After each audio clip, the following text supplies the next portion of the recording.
So kung bago ka pa lang sa channel ko, huwag kalimutang mag-like and subscribe.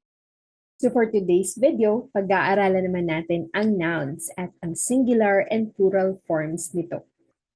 Nouns are names of persons, places, objects, animals, and events. Sa Pilipino, ang tawag dito ay pangalan. Halimbawa, Eman, Robinson's Manila, book, cat, Christmas. Ang singular nouns naman are nouns that names one person, place, object, animals, and events. At ang plural nouns naman are those that names two or more nouns.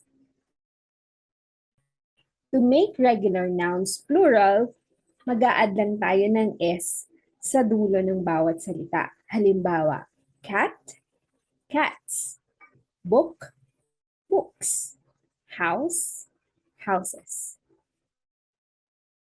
Ngayon naman kung ang singular noun ay nagtatapos sa S, SS, CH, X, or Z, mag-a-add tayo ng ES sa dulo to make the word plural. Halimbawa, crunch, crunches, box, boxes, glass, glasses. Sa ilang pagkakataon, may mga singular nouns na nagtatapos sa S at Z na kailangang doblehin ang letter na ito at mag-add ng ES sa dulo to make it plural. Halimbawa, quiz, quizzes, fez, fezzes. At kung ang noun naman ay nagtatapos sa F at FE, papalitan ito ng VE bago dagdagan ng S sa dulo. Halimbawa, knife, knives, lift, lives. Ngunit may mga exemptions. Halimbawa ng mga salitang ito ay belief. Ang plural form ay dadagdagan lamang ng S. To beliefs. Chef, chefs. Chief, chiefs. At roof, roofs.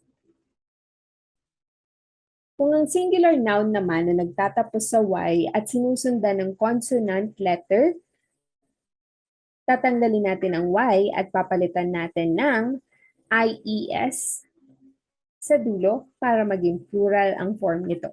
Halimbawa, baby, babies. Lily, lilies.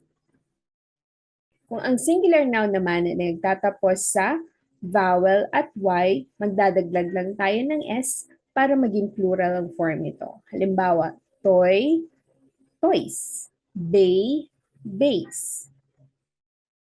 Kung ang singular noun naman ay nagtatapos sa O, magdadagdag lang tayo ng ES to make it plural. For example, cargo, cargoes.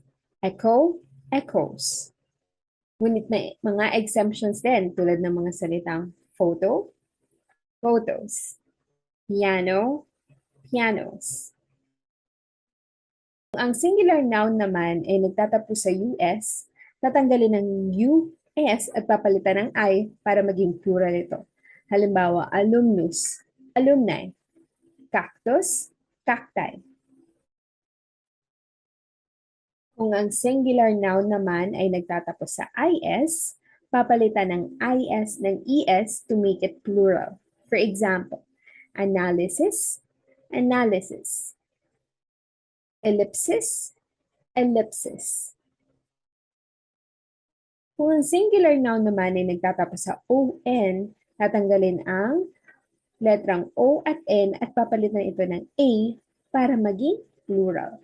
For example, phenomenon, phenomena. Criterion, criteria. At meron din namang mga nouns na hindi na kinakailangang palitan o dagdagan ang mga letra nito para maging plural. For example, sheep, sheep. Species, species. Deer, deer. So that is what nouns are, and that is how we change singular nouns to plural nouns. So kung nagustuhan mo ang video na to, don't forget to like, share, and subscribe. Bye!